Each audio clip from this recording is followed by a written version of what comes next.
శ్రీమాత్రే నమః. లోకంలో మనుషులంతా ఇలాగే ఉంటారు. అర్థం చేసుకోరు. లోకం రీతి, మనుషుల తీరు ఎలా ఉంటుందో ఈ శ్లోకంలో వివరించాడు ఆచార్య చాణక్యుడు. నిర్ధనం, పురుషం, వేశ్యాం, ప్రజాభగ్నం, నృపం త్యజేత్. కాఘం, వితఫలం, వృక్షం, భూకత్వ, చాభాగతో గృహం. ఏ వస్తువులనైనా మనుషులనైనా ఉపయోగానంతరం విడిచిపెట్టేస్తారన్నది చాణక్యుడి భావన. ధనాన్ని పోగొట్టుకుంటే పురుషుడిని వెలియాలు వదిలేస్తుంది.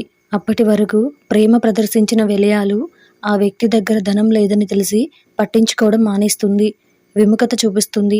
రాజు ఎప్పుడైతే శక్తిహీనుడు, గౌరవ మర్యాదలు పోగొట్టుకున్నవాడు అవుతాడో అప్పుడు ప్రజలు పక్కన పెట్టేస్తారు, పట్టించుకోవడం మానేస్తారు. పళ్ళు, కాయలు ఇవ్వని చెట్లను పక్షులు విడిచిపెట్టేస్తాయి. ఆ చెట్టు వైపు ఎవ్వరూ చూడరు. భోజనానికి ఇంటికి వచ్చిన అతిథి భోజనం చేసిన తర్వాత ఆ ఇంటిని విడిచిపెట్టి వెళ్ళిపోతాడు. తమ తమ పనులు నెరవేర్చుకోవడం పూర్తయిపోతే ప్రజలు ఎవరితోనైనా సంబంధం తెంచేసుకొని వెళ్ళిపోతారు. మనిషి అయినా వస్తువైనా ఎవరికైనా ఉపయోగపడే వరకే. అది పూర్తయిన తర్వాత దానిపై ఆకాంక్ష పోతుంది.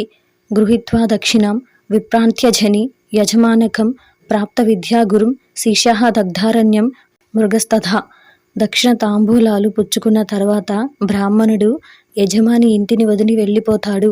విద్యాప్రాప్తి అయిపోయిన తర్వాత శిష్యుడు గురువుని వదిలి వెళ్తాడు. చదువు నేర్చుకున్నంతసేపే గురుకులంలో ఉంటాడు. ఆ తర్వాత తన భవిష్యత్తుపై దృష్టి సారిస్తాడు. కారు చిచ్చుతో అడవి మండిపోతున్నప్పుడు అందులో ఉన్న జంతువులన్నీ అడవిని వదిలేసి వెళ్ళిపోతాయి.